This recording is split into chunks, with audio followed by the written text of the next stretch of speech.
नमस्कार, स्वागत है आप सबका इस शो में जिसका नाम है एस्ट्रो प्लस और मैं आपकी एस्ट्रोलॉजर जैस्मिन रियात एक बार फिर से हाजिर हूँ आज एक नई जन्म राशि लेके। बात की थी हमने पिछली बारी मकर राशि के जातकों के बारे में यानी कि कैप्रिकॉर्न्स। आज बारी है, आप बता सकते हैं। सीक्वेंस तो आपको मालूम होगा, नहीं मालूम? चलो मैं बता देती हूँ। आज है बारी एक्वेरियस यानी कि कुंभ राशि के जातकों की।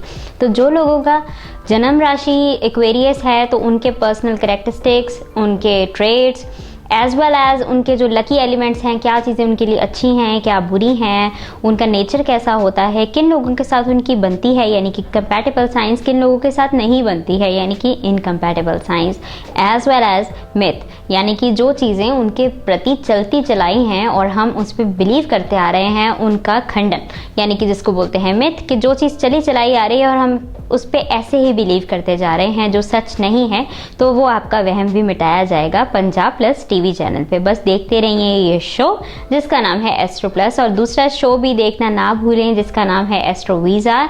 स्क्रीन पे डिटेल्स दिए गए हुए हैं, आप प्लीज़ नोट कर लें, नंबर भी कंसल्टेशन के लिए और जानकारी भी, ताकि आप हमारे साथ बने रहें। तो शुरुआत करते हैं जी आज एक्वेरियस के बारे में।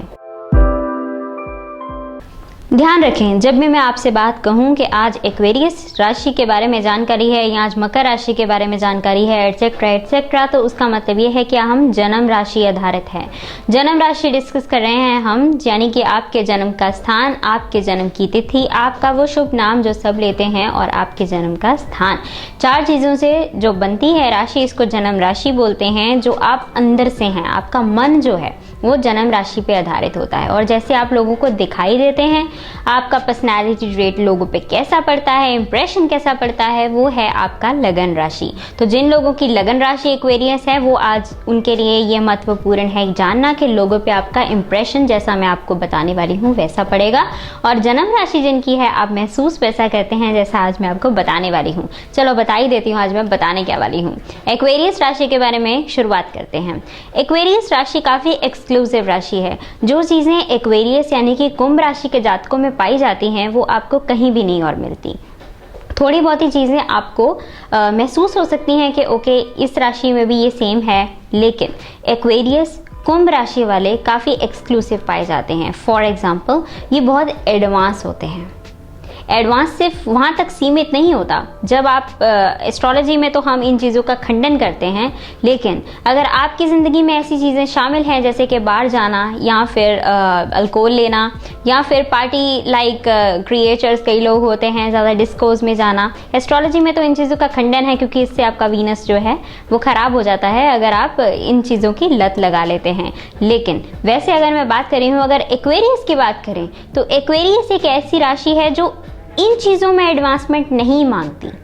इन चीज़ों को वो एडवांस होना नहीं बोलते। एडवांस होना वो बोलते हैं जिसमें वो जात पात, रिलीजन, इन सारी चीज़ों का जो एक डिस्क्रिमिनेशन है उसका खंडन करते हैं। इसलिए वो काफ़ी एडवांस होते हैं, ज़रा भी तुच्छ सोच नहीं होती उनकी, और बहुत ब्रॉड माइंडेड होते हैं। हमेशा एडवांस लेवल पर जाके सोचते हैं कि एक्चुअली इसका क्या समाधान निकाला जाए।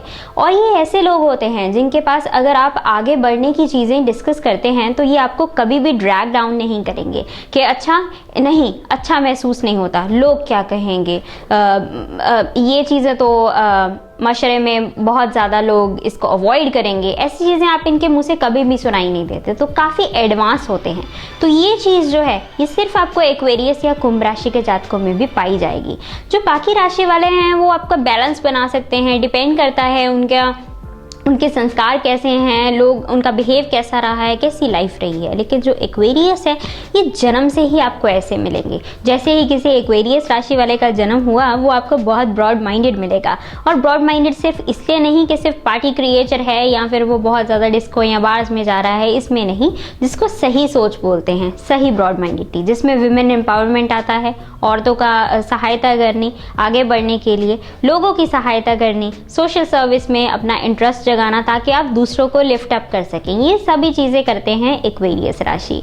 अब जो एक्वेरियस राशि जिनका लगन होगा वो ऐसे लोग दिखाई देंगे, और जिनकी जन्म राशि एक्वेरियस होगी वो ऐसे होंगे। तो एक्वेरियस राशि के लिए जो पॉलिटिक्स है वो बहुत अच्छा फील्ड होती है। खैर वो मैं आपको करियर जोन्स में बताऊंगी कि कौन कौन से प्रोफेशन के लिए ठीक होते हैं, लेकिन अभी के लिए इतना बता दूं कि कोई अगर एक्वेरियस राशि का जातक पॉलिटिशियन बने, पॉलिटिक्स में जाए, तो वो genuinely from heart, by heart लोगों के लिए बहुत करते हैं। तो इनके लिए जो प्रोफेशन है ये सेल्फ एक्चुअलाइजेशन भी लेके आता है, जिसको बोलते हैं मन की शांति। और इनमें एक चीज होती है कि इनको लाइमलाइट में रहना बहुत पसंद होता है अपने काम के जरिए, तो उसके लिए भी पॉलिटिक्स इनके लिए एक अच्छा फील्ड सिद्ध होती है, क्योंकि वहां पे दोनों काम हो रहे हैं। अब बात करते हैं सेल्फ रिलायंट। आप कह के तो देखिए किसी एक्वेरियस राशि वाले को कि ये काम आपके लिए हम कर देते हैं, हम आपको पैसे उधार दे देते हैं, या फिर हम आप पे कोई एहसान कर देते हैं। ये तीनों ही चीज़ों से इनको बहुत नफरत होती है। कितना भी प्रॉब्लम हो, लेकिन इन चीज़ों से ये बहुत पीछे भागते हैं। एक्वेरियस राशि सेल्फ रिलायंट होती है, सब कुछ खुद करना चाहते हैं, एवरीथिंग। और आगे बढ़ते हैं और देखते हैं कि तीसरा ट्रेड इनका कौन सा है। तीसरा ट्रेड है इनका कॉन्फिडेंस। कॉन्फिडेंस में बिल्कुल मात नहीं खाते एक्वेरियस। आप इनको किसी स्टेज पे भेज दें, आप इनको किसी एक ऐसी जगह पे भेजते हैं जहाँ पे बहुत क्राउड है, तो ऐसे लोग सबसे पहले होते हैं जो उठकर आवाज़ उठाते हैं। फॉर एग्जांपल आपने कभी ऐसे लोग देखे हैं जहाँ पे बहुत ज़्यादा वेटिंग होती है और एक जाना उठ जाता है और वो बोलता है क्या लगा रखा है, जल्दी ख़त्म क्यों नहीं हो रहा। तो ऐसे लोग एक्वेरियस होते हैं। तो इनमें कॉन्फिडेंस की कोई कमी नहीं होती है और इनमें लीडरशिप की भी कोई कमी नहीं होती है। ये सारे एलिमेंट्स आपको एक्वेरियस राशि में मिलेंगे। और भी बहुत सारे एलिमेंट्स हैं। अगर आप एक्वेरियस हैं तो स्क्रीन पे फ्लैश हो रहे नंबर पे आप कांटेक्ट कर सकते हैं और जानकारी अपने बारे में और बहुत हासिल कर सकते हैं, क्योंकि ऐसी ही ये तो समय की इतनी ही इजाज़त होती है, इसलिए इतनी ही डिस्कस कर पाते हैं। और बहुत सारी चीज़ें हैं, जो बहुत सारी खूबियाँ, बहुत सारी खामियाँ जिनको आप ओवरकम कर सकते हैं। अब आगे बढ़ते हैं और देख लेते हैं कि इनके कंपैटिबल साइंस कौन से हैं। सामने वाली राशि इनके साथ बनाना चाहती है वो तो उनका कंपैटिबल है, लेकिन ये किन लोगों के साथ अच्छा बना पाएंगे, उनमें शामिल हैं जेमिनी और लिब्रा। ये दो राशियां हैं जिनके साथ इनकी अच्छी बनती है। तुला राशि के साथ इनकी सबसे ज़्यादा जमती है। एयर एलिमेंट्स हैं। इसके अलावा अगर बात करें तो सिंह राशि के जातकों के साथ भी इनका अच्छा तालमेल बैठता है। तो अब बात कर लेते हैं इनकम्पैटिबल साइंस की। इनकम्पैटिबल साइंस हैं इनके कैंसर और पाइसेस। ये दो राशियां जो हैं ये वाटर एलिमेंट्स होते हैं और इनके साथ इनकी कम बनती है, यानी कि कर्क राशि और मीन राशि। इनके साथ इनको बनाने में काफ़ी टाइम लगता है। कंपैटिबल साइंस वो होते हैं जिनके साथ हमको मेहनत नहीं करनी पड़ती बनाने के लिए, और इनकम्पैटिबल साइंस होते हैं जिनके साथ हमको मेहनत करनी पड़ती है, यानी कि सामने वाले की साइकोलॉजी समझनी पड़ती है कि वो क्या कह रहा है, क्यों कह रहा है, क्या एक्सपीरियंस है, जिससे हम दूसरों के साथ मेहनत से अपना लगाव क्रिएट करते हैं। लेकिन कंपैटिबल साइंस उनके साथ तो आप ऐसे बिहेव करते हैं जैसे आप पिछले जन्म से एक दूसरे को जानते हो, यानी कि आपकी पहले ही बन जाती है। तो वो कंपैटिबल साइंस होते हैं और दूसरे इनकम्पैटिबल साइंस होते हैं। लेकिन अगर आपको कोई ऐसा पार्टनर मिल गया है जिसके साथ आपका साइन कंपैटिबल नहीं है, तो आप स्क्रीन पे फ्लैश हो रहे नंबर पे संपर्क जरूर कर सकते हैं, क्योंकि कंपैटिबिलिटी बनाई जा सकती है थोड़ा बहुत हेर फेर करके एस्ट्रोलॉजी के माध्यम से, क्योंकि एस्ट्रोलॉजी एक साइंस है, एक विज्ञान है जो उन चीज़ों के बारे में आपको बताती है जो आसमान में घूम रहे हैं, जिनके सामने हम बहुत छोटे हैं। तो अगर आप सूरज, चंद्रमा इसको देख रहे हैं तो बाकी प्लैनेट्स को आप इसलिए नहीं देख पाते क्योंकि वो आपसे बहुत फार अवे हैं, दूर में हैं। फिर भी देखना चाहते हैं तो टेलीस्कोप ले लें। अगर नहीं देखना चाहते हैं, सिर्फ उनके बारे में जानना चाहते हैं, तो बस इस शो के साथ बने रहें, मैं आपको बता तो रही हूँ। तो अब बात करते हैं एक्वेरियस राशि के लॉर्ड के बारे में, यानी कि प्लैनेट पे आ जाते हैं कि कौन से प्लैनेट है जिनका प्रभाव है एक्वेरियस राशि पे। अब बात कर लेते हैं लॉर्ड के बारे में। एक्वेरियस राशि के लॉर्ड हैं जी शनिदेव, यानी कि सैटर्न। सैटर्न जिनका शनिवार का दिन होता है, और सैटर्न के बारे में हमने जानकारी पहले ही आपको दे दी है। अगर किसी ने शो मिस कर दिया है तो आप गूगल पे जाके टाइप करें त्रिवेणी पंजाब प्लस, या फिर आप जैस्मिन रियात टाइप कर सकते हैं। प्लेलिस्ट में जाके ढूंढ सकते हैं एस्ट्रो प्लस की सीरीज में सैटर्न यानी कि शनिदेव के बारे में। वहाँ पे अगर आप शनिदेव से आपको लगता है कि आपको कोई भी बुरे कर्म हो गए हैं या फिर अच्छी लाइफ नहीं चल रही है, साढ़े साथी है, तो वहाँ पे आपको सारे समाधान मिल जाएंगे, ढूंढिएगा ज़रूर। अब बात करते हैं एक्वेरियस राशि के बारे में। एक्वेरियस पे सैटर्न की जो दृष्टि है, इन्फ्लुएंस है, वो बहुत है, क्योंकि वो उनके लॉर्ड हैं। इसी वजह से सैटर्न के कैरेक्टरिस्टिक्स पाए जाते हैं एक्वेरियस राशि में। सैटर्न क्या रिप्रेजेंट करते हैं? सैटर्न रिप्रेजेंट करते हैं जस्टिस, यानी कि न्याय होना, न्याय प्रिय हैं, कर्मदेव हैं, कर्मों में बहुत बिलीव करते हैं और इसीलिए एक्वेरियस जो होते हैं ये दो चीज़ों का बहुत ध्यान रखते हैं। एक्वेरियस अपने कर्मों पे बहुत ध्यान रखते हैं, अच्छे कर्म करते हैं एफर्टलेसली, उनको ये डर नहीं होता कि बुरा कर्म हो गया तो ये भुगतना पड़ जाएगा, वो जो कि सच है, वो नेचुरली ऐसे ही होते हैं। उनको नहीं, ह्यूमन काइंड के दौर पे उनको अच्छा नहीं लगता कि ये चीज़ नहीं करनी चाहिए, ये अच्छी नहीं है। तो एक्वेरियस इसमें बहुत अच्छे होते हैं। एंड सैटर्न और क्या रिप्रेजेंट करते हैं? सैटर्न रिप्रेजेंट करते हैं हेल्प करने का, जो लोगों को सच में ज़रूरत है। तो एक्वेरियस एक ऐसी राशि है जो दान पुण्य बहुत करती है, और अगर वो नहीं करते हैं तो अगर आपने ये संस्कार अपने अंदर से खो दिया है तो आप ज़रूर करें। अगर आप एक्वेरियस हैं, दान करेंगे तो आपके जो लॉर्ड हैं, यानी कि जिनका आप पे सबसे ज़्यादा इन्फ्लुएंस है, शनिदेव, वो बहुत प्रसन्न रहेंगे और आपकी ज़िंदगी में बहुत ही ज़्यादा खुशमय स्फेयर रहेगा। अब बात करते हैं सेकंड लॉर्ड की। हैरान हो गए ना?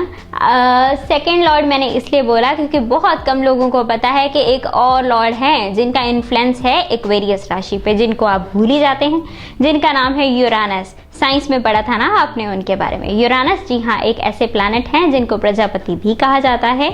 यूरानस का भी बहुत योगदान है एक्वेरियस राशि पे। यूरानस के बारे में आने वाली सीरीज में हम डिस्कस करेंगे। आज राज को यहीं पर राज में दफन ही रहते हैं, लेकिन दो प्लैनेट्स हैं जो इसको रूल करते हैं। अब आगे बढ़ते हैं और जान लेते हैं कि एक्वेरियस राशि में और क्या क्या नया है जो आपको सिर्फ पंजाब प्लस पे ही मिलेगा।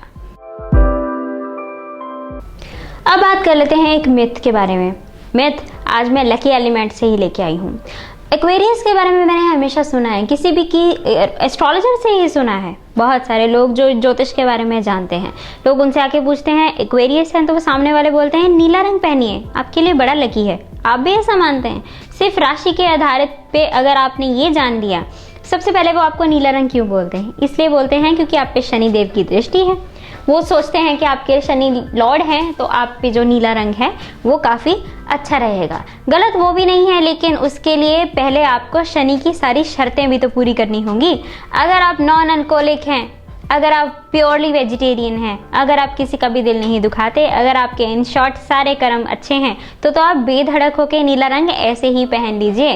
लेकिन अगर आप एक्वेरियस हैं और इसके उल्ट चलते हैं और फिर भी नीला रंग पहन रहे हैं तो आपके लिए ये बहुत ज़्यादा जो डिजास्टर्स सिचुएशंस हैं वो लेके आ सकता है, क्योंकि जब तक आपके लॉर्ड आपके कर्मों से प्रसन्न नहीं होंगे तो उनका रंग भी आपका रंग नहीं कहलाएगा। तो कभी भी ना सोचें कि अगर आप जन्म से वो चीज़ लेके आए हैं, अगर आपकी फॉर एग्जाम्पल कोई 25-26 साल का हो गया, कोई 40-50 का हो गया, तो आपके इस जन्म के कर्म भी तो जुड़ते जा रहे हैं ना। जब आपने जन्म लिया था, अगर आप एक्वेरियस है, तब आपके लिए नीला रंग लकी था, क्योंकि आप जन्म से लेके आए थे प्रसन्न करवा के चीज़ों को। लेकिन उसके बाद आपने कुछ कर्म अपने किए जो इस जन्म में आपने किए, तो वो कैसे चल रहे हैं वो पता चलेगा आपकी पामिस्ट्री से, आपकी कुंडली से, आपके वर्षफल से। तो उसके लिए कांटेक्ट ज़रूर करें और ये सारे जो वहम हैं इनको मिटा दें। अब बात कर लेते हैं बॉलीवुड के बारे में। बॉलीवुड और एस्ट्रोलॉजी को थोड़ा सा कनेक्शन बना के देख लेते हैं। आपने मूवी देखी है जिसमें करीना कपूर कह रही हैं कि ये कौन है जिसके मुंह को मुड़कर नहीं देखा? याद नहीं है तो आप देखिए। कौन है ये जिसने दोबारा मुड़ के नहीं देखा? इस सेगमेंट में जैसे करीना कपूर बोल रही हैं तो ये रिप्रेजेंट करता है Venus in the first house, यानी कि अगर आपकी कुंडली में जो शुक्र देव हैं वो विराजमान हैं आपके पहले घर में, यानी कि आपकी पर्सनालिटी ट्रेट्स को देख रहे हैं, तो आपका पर्सनालिटी भी सेम होगा। जैसे ये यहाँ पर बोल रही हैं कि ये कौन है जिसने मुंह को मुड़कर नहीं देखा, यानी कि ऐसे लोग चाहते हैं अटेंशन, लेकिन बिना वजह की अटेंशन नहीं, बुरी चीज़ों को करके अटेंशन नहीं, अपने आप को ग्रूम करने में जो अटेंशन वीनस वाले क्रिएट करते हैं, तो ये तभी होता है जब वीनस फर्स्ट हाउस में होता है, जैसे करीना कपूर ने किया। सेकंड एलिमेंट, जैसे करीना कपूर इस सेगमेंट में तैयार हो रही हैं और इतना ज़्यादा उनको शौक है अपने आप को ग्रूम करने का, तो ये भी तब होता है जब आपका वीनस फर्स्ट हाउस में होता है। तब सिर्फ आप अपने आप के लिए रेडी होते हैं, लोगों को शो करने के लिए रेडी नहीं होते हैं। अटेंशन बाहर जब आप जाते हैं तो आपको चाहिए होती है, क्योंकि आपको अपने आप पे इतना ज़्यादा कॉन्फिडेंस आ जाता है कि हाँ मैं ठीक लग रही हूँ, मैं ठीक लग रहा हूँ, लेकिन इनका किसी पे ध्यान नहीं रहता। फर्स्ट हाउस वाले जिनका फर्स्ट हाउस में वीनस होता है, ये किसी पर भी ध्यान नहीं देते, लेकिन अपने आप में इतने कॉन्फिडेंट होते हैं कि इनको पता होता है कि ये लाइमलाइट में है और अपने आप को ग्रूम करने का तो शौक होता ही है। तो अगर आपकी कुंडली में फर्स्ट हाउस में वीनस है तो आप रिलेट कर सकते हैं करीना कपूर के साथ कभी खुशी कभी गम में। ये था आज का बॉलीवुड एस्ट्रोलॉजी टिप। अगली बारी फिर मुलाकात होगी। Bye bye.